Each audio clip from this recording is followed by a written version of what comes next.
미 해군이 근래에 볼 수 없었던 사상 초유의 작전을 준비하고 있고요. 이미 시작을 알리는 명령이 수행됐습니다. 이를 위해서 미 해군의 핵심 전력들이 작전 구역으로 배치되고 있고, 이를 통해서 미국의 대적들에게 강력한 경고를 날리고 있는 것으로 보입니다. 지상 최대의 작전을 준비 중인 미군 상황을 와이타임스가 추적해 봤습니다. 지금 시작합니다.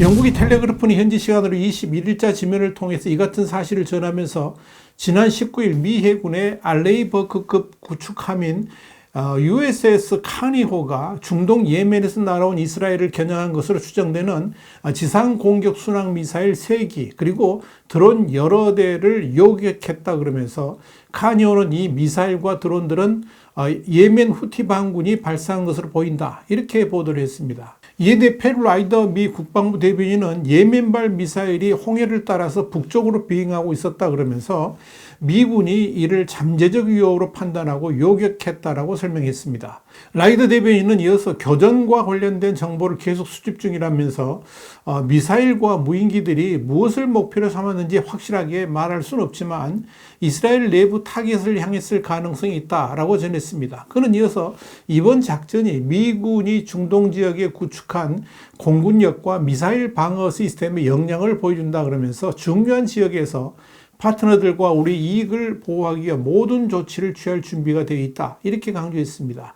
예멘 후티 반군은 이스라엘과 적대적인 이란의 지원을 받고 있습니다. 후티 반군이 장악 중인 예멘의 수도 사나에서는 지난 18일 이스라엘을 비난하고 팔레스타인을 지지하는 대규모 시위가 열린 바 있습니다. 텔레그래프는 이와 관련해서 현재 이스라엘과 관련된 분쟁을 근본적으로 해결할 수 있는 유일한 수단은 미군의 항공모함 타격단밖에 없다 그러면서, 미국의 항공모함 그룹은 제트기와 미사일 발사대 이상의 다양한 능력을 네트워크로 연결하여 보유하고 있다, 이렇게 밝혔습니다. 그런데 미군은 지금 이스라엘 사태가 만약 격화된다면 중동의 안보 위기를 불러올 수 있기 때문에 사실상 이 전쟁 지역에 파견하는 규모인 항공모함 2척을 일시적으로 이 지역에 투입했다는 겁니다. 실제로 이미 항공모함 한 척, 그러니까 제럴드 포드함이 이스라엘 연안에 정박을 해 있고, 또 다른 항모인 드와이트 아이젠하워가 지금 중동 지역을 향해 항해를 하고 있습니다.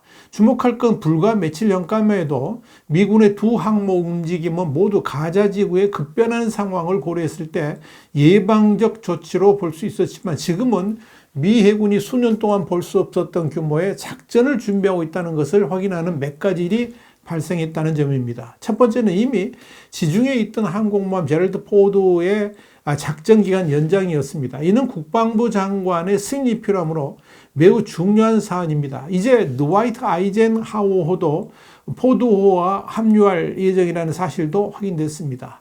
두 항모 전단은 각각 별 1개를 가진 제도기 지휘를 합니다. 군대는 명확한 유계 질서를 좋아하는데 이번에도 그런 유계 질서가 적절하게 제공됐습니다. 미 해군의 단 2척뿐인 특수지휘 통제함 중 하나인 USS 마운트 휘트니호도 이번 주 초에 나토 참모 장교들로 구성된 정규 파견대를 이탈리아 해안에 배치하고, 미 5함대 사령관인 삼성 장군 제독 토마스 이슈와 그의 참모들을 승선시켰습니다. 이렇게 작전 지휘권이 일원화됨으로써 잠재적인 지휘 통제 마찰 가능성도 이미 사라졌고요.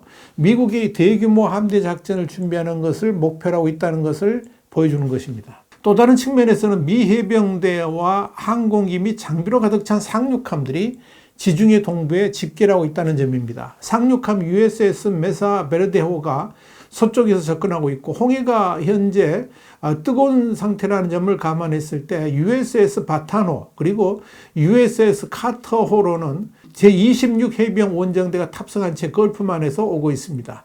수에즈를 통과할지 100% 확인되지는 않았습니다만은 이 주중해의 상황을 고려했을 때 그렇게 될 것이라고 추측할 수가 있을 겁니다. 여기에 대해서 텔레그래프는 해병대가 걸프만에서 철수하면 호르무즈 해협에서 대규모 병력이 사라지는데 이란이 노골적으로 개입할 경우에 흥미로운 일이 벌어질 수 있다고 봤습니다. 이란과의 전쟁을 다른 곳, 보통 홍해 남쪽에 있는 좁은 해협이 눈물의 문, 그러니까 바발만데브라고 부르는 이 지역에서 일부러 시작해가지고 이 병력 이동을 시험하는 경우가 많았습니다. 그만큼 이 홍해 횡단에는 위험 요소가 많다는 거죠. 시작과 끝이 명확하게 표시되어 있고 그 사이에 기동할 수 있는 공간도 많지가 않죠. 또한 레이더의 안정성을 해치는 기상 조건, 그리고 시야폭이 감소될 수 있고 종종 밀수 등의 불법 선박들도 돌아다니고 있어서 위험 요소도 있습니다. 뿐만 아니라 아래쪽에는 미사일 위협이 있고 위쪽에는 가장 꽉 막힌 요충지가 있습니다. 그것을 항의하는 카니오가 예멘발 미사일을 파기하긴 했지만 해병대를 안전하게 스웨즈 운하로 데려다주는 과정은 만만치 않을 겁니다. 그만큼 최대한 경계를 하면서 작전을 펼쳐야 합니다. 중요한 것은 두 척의 중부장 상륙함과 제26 해상기동전단이 운하를 통과하고 미국 함대가 형성됐다면 핵추진 항공모함 2척, 관련 군수함 2척, 상륙함 2척, 헬기 상륙함 1척, 지휘함 1척, 그리고 아마도 핵추진 공격 잠수함 2~3척이 함대에 포함될 것으로 보입니다. 이런 해상작전 부대를 보호하기 위해서 순양함 2척과 구축함 5척, 그러니까 여기서는 이제 USS 카니는 제외됩니다. 이렇게 많은 군함들이 배치가 되는 겁니다. 이들 미 해군이 가장 유의하는 것은 적군의 지대지 미사일, 그러니까 SSM입니다. 러시아와 시리아 모두 보유하고 있는 이 미사일은 이란을 비롯해서 헤즈볼라까지 폭넓게 확산되어 있는 것으로 보입니다. 헤즈볼라는 특히 러시아산 P-805닉을 보유하고 있습니다. 이 미사일은 시리아에도 있습니다. 이 미사일은 빠르고 매우 낮게, 지상 한 10m 정도로 매우 낮게 날고요. 탄두가 큽니다. 주요 통계로 보면 사거리는 370km, 속도 마 2.2, 탄두 중량 300kg 정도 됩니다. 미사일 자체의 무게는 3,000kg입니다. 그러나 이런 미사일도 미군의 항공모함에게는 별 피해를 끼치지 못할 겁니다. 전 세계에서 가장 방어가 잘 되는 것이 바로 미 해군의 항공모함이기 때문에 그렇습니다. 한편 나토 기함인 HMS 덩컨은 아디리아해에 남아 있습니다. 현재 상황에서 덩컨은 대공 및 미사일 방어 임무에 집중할 것으로 보입니다. 이 밖에도 미 국방부는 중동 안보 상황에 신속 대응하기 위해서 병력 2,000명을 대비태세 고조 상태로 준비시켰다고 밝혔습니다. 대비태세 고조는 배치 명령을 기다리는 상태를 말합니다. 로이터는 미국은 중동 지역에 병력과 전투기, 군함 등을 갖춘 다수의 기지를 보유하고 있다고 전했습니다. 미군 또한 이란과 헤즈볼라 등의 이스라엘 하마스 전쟁 본격 개입에 대비해 가지고 이 중동 지역에 고고도 미사일 방어 체계, 그러니까 사드 배치를 시작하고 또 병력 증파 준비에 나섰습니다. 21일 미 국방부에 따르면 로이드 오스틴 장관은 이날 성명을 통해서 이란과 중동 지역에서 이란을 대리하는 세력에 의한 최근 긴장 고조에 대해서 조 바이든 대통령과의 상세한 논의를 거쳐서 지역 내 국방부 대비태세를 강화하는 추가 조치를 지시했다고 밝혔습니다. 오스틴 장관은 현지 미군 보호를 위해서 중동의 한개 사드 포대 배치와 패트리엇 대대들의 추가 배치를 시작했다고 밝혔습니다. 또 비상대비 계획이 일환으로 배치 명령 대기 상태의 병력을 늘렸다고 오스틴 장관은 밝혔습니다. 다만 구체적인 병력 수는 공개하지를 않았습니다. 미국이 이처럼 중동의 무력 투입을 늘리는 것은 이란과 헤즈볼라의 개입에 의한 확전을 보다 강하게 억제하는 동시에 최근 잇따르고 있는 중동 주둔 미군에 대한 무인기 공격 등의 경각심을 느낀 데 따른 것으로 풀이가 됩니다. 오스틴 장관은 나는 계속 지역, 그러니까 중동의 우리 군사력 배치 태세에 대한 수요를 평가해서 필요한 대로 군사적 역량의 추가적인 배치도 검토할 것이다, 이렇게 밝혔습니다.